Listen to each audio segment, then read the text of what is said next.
안녕하세요. 그림을 쓴 언니 박찬주입니다. 오늘은 콩쥐와 팥쥐입니다. 너무 유명한 이야기니까 내용은 아주 간략하게 소개하겠습니다. 옛날에 금실 좋은 부부에게 예쁜 딸이 태어났습니다. 부부는 딸의 이름을 콩쥐라고 지었는데 그만 엄마가 일찍 세상을 떴습니다. 콩쥐는 예쁘게 밝게 자랐습니다. 그러던 어느 날 아버지가 재혼을 합니다. 그리고 새엄마는 자신의 딸과 함께 콩쥐네 집으로 들어옵니다.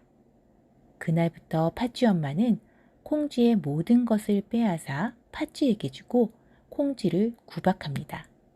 그러나 아버지는 바깥일을 하느라 집을 비우는 바람에 이런 사실을 까맣게 몰랐습니다. 구박하는 내용은 이랬습니다.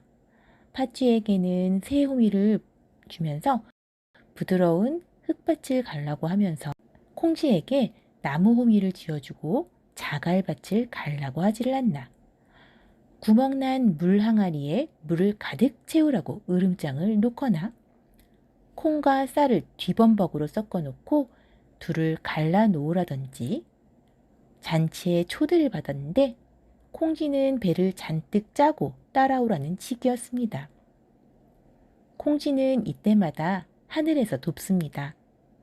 황소가 내려와 자갈밭을 갈고 두꺼비가 깨진 독을 막아 물을 채우고 선녀가 내려와 눈 깜짝할 사이에 배를 짜주고 잔치에 입고 갈 예쁜 옷가지와 신까지 챙겨줍니다. 그뿐 아니라 원님의 눈에 들어 뜨거운 구애를 받고 혼인을 합니다. 그제야 팥쥐 모녀는 땅을 치고 눈물을 흘리며 콩쥐에게 좀 잘할 걸 하고 후회를 합니다. 그러자 콩쥐가 두 모녀를 집으로 불러 그들은 한 집에서 함께 행복하게 잘 살았다고 합니다. 오늘 이야기도 재미있으셨나요? 마지막 대목을 쓰면서 참 어색하네요. 느닷없이 착해지는 팥쥐 모녀 때문에요. 여러분은 콩쥐가 잘 되고 팥쥐가 못 되는 걸 어떻게 보시나요? 대부분 어린이 대상 콩쥐, 팥쥐는 콩쥐가 착해서 복을 받고 팥쥐는 못돼서 벌을 받는다고 이야기합니다. 물론 대부분의 민담에서 콩쥐가 착한 걸로 보이기는 합니다. 심지어 외모도 착해서 예쁘다고 하더라고요. 그런데 제가 고개를 갸우뚱하게 되는 것은 팥쥐가 나빠서 벌을 받는다는 부분입니다.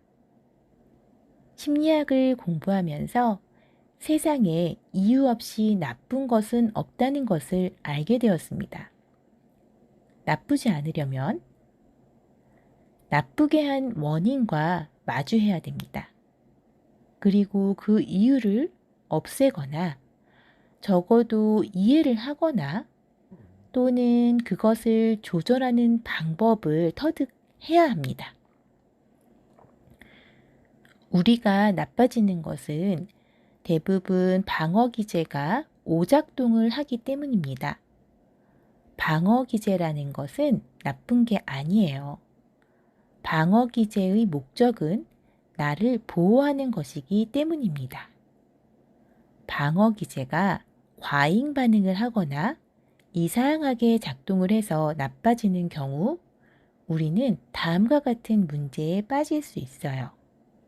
폭력, 자해, 시기, 질투 등 수많은 감정과 나쁜 행동을 합니다.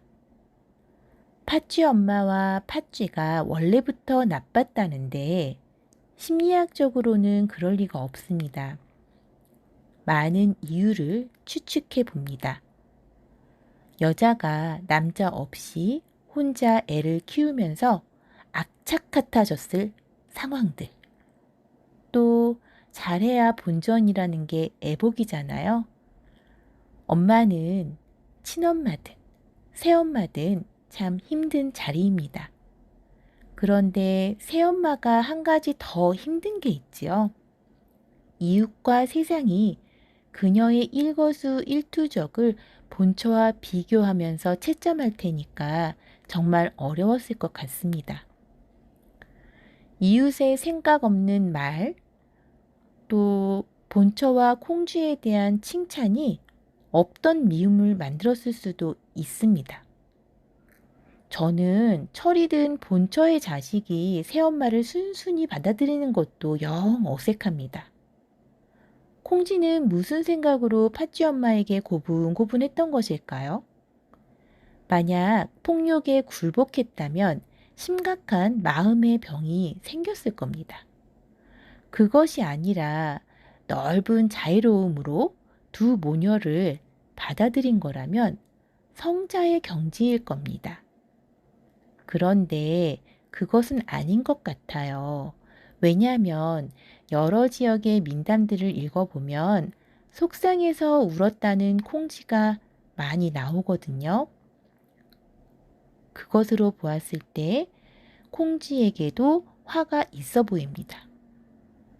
콩쥐가 흘렸다는 눈물은 억울함일까요? 나약함? 엄마에 대한 그리움? 새엄마에 대한 미움? 무엇이었을까요? 단지 힘이 없었기 때문에 되받아치지 못했던 걸까요?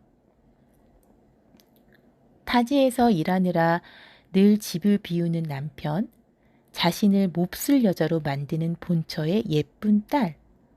이 외로운 동네에서 유일하게 정을 붙일 사람은 자기 딸뿐이었을 겁니다. 이게 이해가 안 되시나요? 전 이해가 돼요. 물론 팥쥐 엄마가 잘못했지요.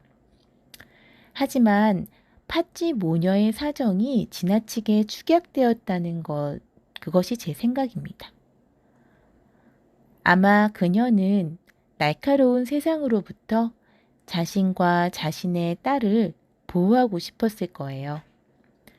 그래서 그녀는 지금까지 그녀가 잘 활용해오던 방어 기제들을 적극적으로 사용했을 겁니다. 그런데도 날카로운 비판이 멈추지를 않자 근거를 만들고 싶었을지도 몰라요.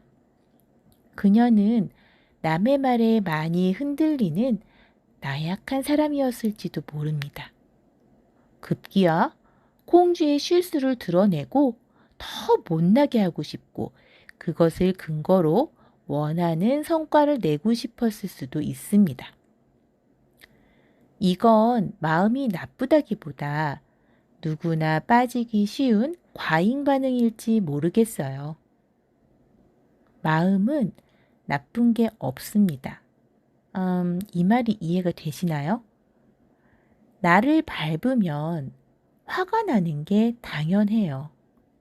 나를 좋아해주면 나도 행복해요. 그러므로 팥쥐 엄마가 화가 난 것이 나쁘다기보다 그 이유가 중요하다는 얘기예요. 그녀의 엄마가 원인일 수도 있고요. 이전 시어머니 또는 죽은 남편 또 다른 사람이나 상황들이 원인일 수 있습니다. 팥쥐 엄마가 진짜 후회를 하고 좋은 마음을 쓸 수 있는 사람이 되려면 콩쥐의 너그러운 용서가 아니라 그녀가 스스로 그녀의 원인과 마주 봐야 됩니다. 바로 셀프 치료를 해야 하는 것이죠. 다시 첫 번째 질문으로 돌아가 보겠습니다. 콩쥐가 복을 받은 것은 그녀가 착해서일까요? 팥쥐가 벌을 받은 것은 그녀가 나빠서일까요? 혹시 콩쥐는 운이 좋았기 때문에 착할 수 있었고 팥쥐는 되는 일이 없어서 더욱 나빠질 수밖에 없었던 것은 아닐까요? 운? 운 때문이라고? 이 말도 착해서 예쁘고 착해서 복받았다는 것만큼 우습나요? 그럴 수도 있지요. 그런데 제가 말하는 운도 선하다는 범주기는 합니다. 좀 더 넓은 의미지만요. 그런데 운은 하늘에서 바로 내려오는 게 아니에요. 운이 좋은 사람은 하늘과 충분한 대가를 치른 거래가 있었을 겁니다. 우리가 기억을 못할 뿐이죠. 네, 저는 운이 있다고 생각해요.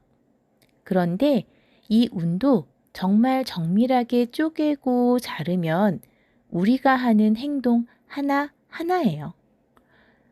그런데 윤회가 있다고 본다면 우리가 기억을 못하는 행동이 비로소 오늘 작동을 하기 때문에 우리는 운이 좋은 사람을 이기기 쉽지 않습니다. 네, 저는 운이 좋은 분들을 너무나 많이 봅니다. 그리고 저는 가급적 그분들에게 터놓고 부럽다, 존경한다, 당신처럼 운이 좋아지고 싶다고 이야기합니다. 운이 좋은 분들은 나쁜 일을 안 해도 될 처지에 있는 경우가 많습니다. 그래서 운이 더 불어나지요. 좌절되시죠. 저도 그래요. 그런데 제가 공부한 바로는 이 운을 정말 잘게 아주 작게 쪼개면 내가 할 일이 있어요. 그러니 오늘부터라도 그것을 하세요. 그리고 그것이 무엇인지 정말 열심히 찾으세요.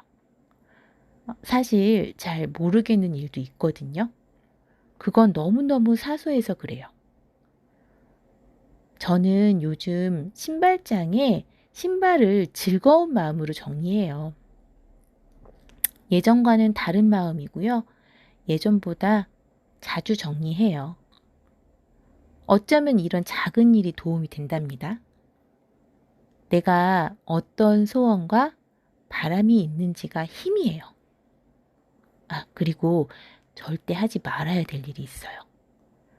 저는 팥쥐 엄마의 마음을 이해해요. 그렇기 때문에 그녀의 마음이 틀렸다고 말하지 않을 거예요. 그런데 팥쥐 모녀가 잘못한 일은요, 남의 운을 탐낸 거예요. 운은 하늘에 충분한 대가를 치렀기 때문에 받을 수 있는 거예요. 그렇기 때문에 내가 탐낸다고 가져올 수 없습니다. 그러니 아주 작은 운이라도 남의 운을 비난하거나 탐내거나 내 것으로 가져다 쓰려고 하지 마세요. 어쩌면 정말 상당히 크게 벌을 받습니다. 바라는 게 있는 분들이 되시길 바라면서 오늘 이야기 마치겠습니다.